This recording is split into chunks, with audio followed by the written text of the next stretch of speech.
మనం సేవిస్తున్న దేవుడు ఒకవైపు చాలా ప్రేమ గలవాడు, రెండో వైపు చాలా పరిశుద్ధుడు. మన దేవుడు ఎవరు? పరిశుద్ధుడు, పరిశుద్ధుడు, పరిశుద్ధుడు. బైబిల్ సెలవిస్తుంది. పరిశుద్ధుడైనటువంటి దేవుడు పాపాన్ని తేలిగ్గా తీసుకోడు. మనలో చాలా మందికి ఒక నేచర్ ఉంది, ఏమిటంటే పాపాన్ని చాలా సులువుగా తీసుకుంటాం. మనం చాలా ఈజీగా తీసేసుకుంటాం. అబద్ధం చెప్పేస్తాం, చాలా ఈజీగా తీసేసుకుంటాం. ఈజీగా అబద్ధం చెప్పేస్తాం. ఈజీగా ఒక వ్యక్తిని ఒక మాట అనేస్తాం. ఈజీగా ఒక వ్యక్తిని గాయపరిచేస్తాం. ఈజీగా ఒక వ్యక్తిని మాయ చేస్తాం, మోసం చేస్తాం, అన్యాయం చేస్తాం. ఈజీగా ఒక వ్యక్తిని నమ్మించేస్తాం. ఈజీగా ఒక వ్యక్తిని ఇంప్రెస్ చేసేస్తాం. ఈజీగా తప్పు చేసేస్తాం. ఈజీగా పాపం చేసేస్తాం. దయచేసి గమనించండి, నువ్వు పాపము చేయడానికి అలవాటు పడిపోయినప్పుడు ఏమవుతుందో తెలుసు, అది ఈజీ అయిపోతుంది. అంతేగా, దేనికైనా మనం అలవాటు పడ్డాం అనుకోండి, ప్రాక్టీస్ చేస్తున్నాం అనుకోండి, ఏమవుతుంది? అది ఈజీ అయిపోతుంది. సైకిల్ తొక్కడానికి మీరు చాలా తిప్పలు పడి ఉంటారు, అవునా కదా? చాలా తిప్పలు పడి ఉంటారు. ఒకసారి నేను సైకిల్ తొక్కుతూ పక్కనే కాలువ ఉంది, కాలువలోకి వెళ్ళిపోయా. నేను పడ్డ కాలువలో సైకిల్ పడిపోయింది. వాళ్ళు గబగబా వచ్చారు. వాళ్ళు వచ్చిన తర్వాత ఆ కాలువలో మునిగి తేలుతున్నా. ఎవరో గట్టు దగ్గర నుంచి చేయి అందించారు నాకు. చేయి అందిస్తే ఆ చేయి పట్టుకున్నా. అప్పుడు వాళ్ళు అంటున్నారు, సైకిల్ పోతే పోయింది, నువ్వన్నా దొరికావు చాలు అని చెప్పంటే, వాడు చేయి పట్టుకుని లాగుతూ ఉన్నాడు.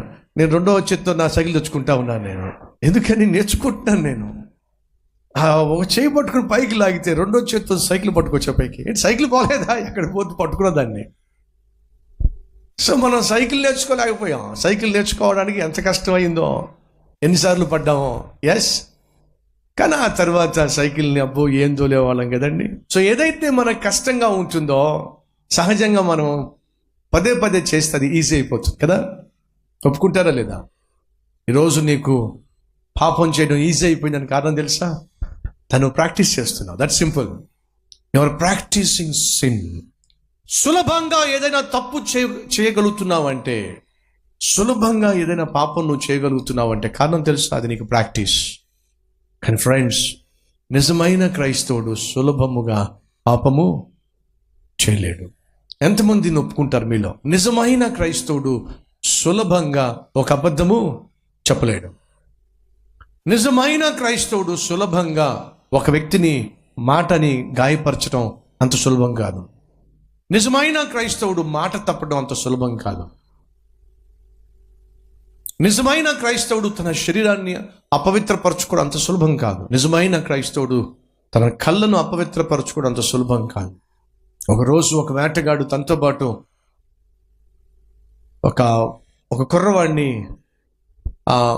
తనతో పాటు తీసుకెళ్తున్నాడు, పని తీసుకెళ్తున్నాడు. అలా పని తీసుకెళ్తున్నప్పుడు వాడు చాలా తర్జన భర్జన పడుతున్నాడు. ఏమిటి అంత టెన్షన్ పడిపోతున్నావు? నేను పొరపాటు చేశానండి.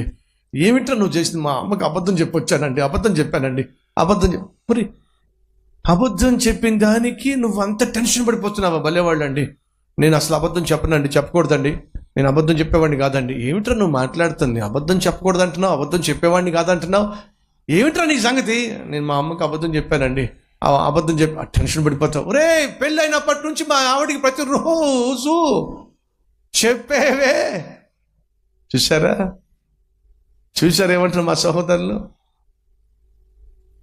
మన సంగతి ఏంటమ్మా సిస్టర్స్? పెళ్ళైనప్పటి నుంచి మీరు మీ ఆయన చెప్పేవని అబద్ధాలు కదా. ఎంత సులభంగా అబద్ధాలు చెప్పేస్తామో. అతను అంటున్నాడు, పిచ్చోళ్ళలాగా ఉన్నావురా నువ్వు. పెళ్ళైనప్పటి నుంచి నేను మా ఆవిడికి చెప్పేవన్నీ అబద్ధాలే. నాకే టెన్షన్ లేదు, నాకే భయం, నాకే బాధ లేదు. ఏమో సార్, అన్ని అబద్ధాలు మీరు చెప్పినా సార్ మీకు బాధపడడానికి, ఒక అబద్ధానికి నేను టెన్షన్ పడిపోవడానికి కారణం ఏమిటో నాకు అర్థం కావట్లా. ఒరే, చెప్పగా నీకు అలవాటు అయిపోద్దురా.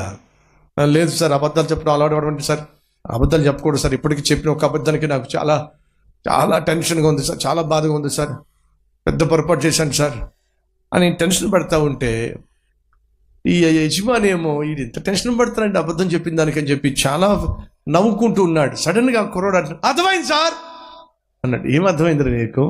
సార్, ఒక శవాన్ని తీసుకొచ్చి ఆ శవం మీద మీరు ఒక 2 బస్తాలు బియ్యం పెట్టారనుకోండి, ధాన్యం పెట్టారనుకోండి, ఆ శవానికి ఏమైనా భారం ఉంటుందా సార్? బరువు ఏమైనా ఉంటుందా సార్?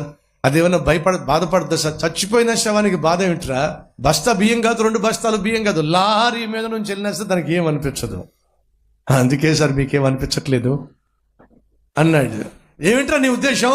ఏం లేదు సార్, కొన ఊపిరున్నా సరే మీరు కొంచెం చేయో కాలు పెట్టి నొక్కారనుకుని కిక్కుమంటాడు, కియ్యమంటాడు. ఎందుకని? కొన ఊపిరుతున్నాడు కాబట్టి వాళ్ళు ఆ పెయిన్ ఉంటుంది. ఆత్మీయంగా నేను ఇంకా బతుకున్నాను కాబట్టి సార్, నేను చేసిన తప్పు వల్ల నాకు పెయిన్ తెలుస్తుంది సార్. చచ్చిపోయిన వాళ్ళకి పెయిన్ ఏమంటుంది సార్? హలో ఫ్రెండ్స్, ఉందంటారు లేదా? గిచ్చుకొని చూసుకోండి, ఒకసారి గిచ్చుకొని చూడండి. పెయిన్ ఉందా? ఒక్కసారి ఆలోచించండి. మీరు తప్పు చేస్తున్నప్పుడు మీ మనస్సాక్షి దోషారోపణ చేస్తే that indicates that you are alive, నువ్వు ఆత్మీయంగా సజీవంగా ఉన్నావు. కొంతమందికి మనస్సాక్షి అస్సలు ఉండదు. ఒక 10 years బ్యాక్ అనుకుంటా ఒక వాహనం నా దగ్గర ఉండేది. ఆ వాహనం అనుకున్నటువంటి ఫెసిలిటీ ఏమిటయ్యా అంటే, హ్యాండ్ గేర్ వేసాను అనుకోండి, చెప్తుంది, వాయిస్ వస్తుంది, హ్యాండ్ గేర్ వేసింది, హ్యాండ్ గేర్ వేసింది అని చెప్పి. డోర్ లాక్ అవ్వలేదు అనుకోండి, డోర్ లాక్ అవ్వలేదు. సీట్ బెల్ట్ పెట్టుకోకపోతే సీట్ బెల్ట్ పెట్టుకోలేదు. ఒకవేళ వెహికల్ కాస్త రిజర్వ్లో వెళ్తుంది అనుకోండి, రిజర్వ్లో వెళ్తుంది. ఇదే గొడవ. ఒకసారి నాకు ఈ అస్తమాని గొడవ భరించలే కదా, కారు ఆపేసి అసలు దీని సంగతి అని చూద్దాం. అస్తమాను నాకు ఇక వేరే టైంలో వేరే కాలక్షేపం లేనట్టుగా, ఇదేం కాలక్షేపం నాకు అని చెప్పి నమ్మండి, దీనికి సంబంధించిన ఫ్యూజ్ ఎక్కడుందో చూసి ఆ ఫ్యూజ్ లాగి పడేసా, నోరు నొక్కేసా, గొడవే లేదు. ఒక మీటింగ్కి వెళ్ళా, రోడ్డు పక్కన కారు ఆపా, తర్వాత ఆన్ చేస్తే ఆన్ కావటల్లా. ఈ లోపల ఎవరో నన్ను గుర్తుపట్టారు, వచ్చారు, బ్రదర్ మీరేంటి ఇక్కడ మీటింగ్కి వచ్చాను, కారు ఆగిపోయింది, నేను తోస్తాం బ్రదర్ అని చెప్పి పాపం తోశారు. ఒక 20 అడుగులు తోశారు, 40 అడుగులు తోశారు, 100 అడుగులు తోశారు, 100 మీటర్లు తోశారు. వాళ్ళకున్న బలవంతం అయిపోయింది, కానీ ఇది మాత్రం స్టార్ట్ కాదు. వీళ్ళు తోస్తా ఉంటే చూసిన వాళ్ళు చూశారు, మళ్ళీ వాళ్ళు గుర్తుపట్టి మేము తోస్తాం మీరు ఆగండి, వాళ్ళు తోశారు. మీరు నమ్మండి, కనీసం 1 కిలోమీటర్ 2 కిలోమీటర్ తోశారండి. ఒకసారి ఈ విధంగా ఎక్కడ అయిపోయింది తెలుసా? కారు పటాన్చెరులో అయిపోయిందండి. అక్కడి నుంచి తోశారండి ఎక్కడి దాకా? మన చందనగర్ దాకా. అంటే ఆలోచించండి, నన్ను ప్రేమించే వాళ్ళు ఎంతమంది ఉన్నారో. అయ్యో తొయ్యగా ఎందుకు ఆగిపోయింది బండి, ఎందుకు ఆగిపోయింది తెలియదు, ఆగిపోయింది. బ్యాటరీ అయిపోయిందేమో.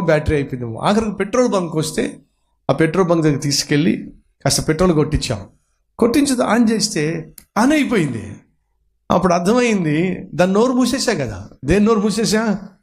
పెట్రోల్ తక్కువగా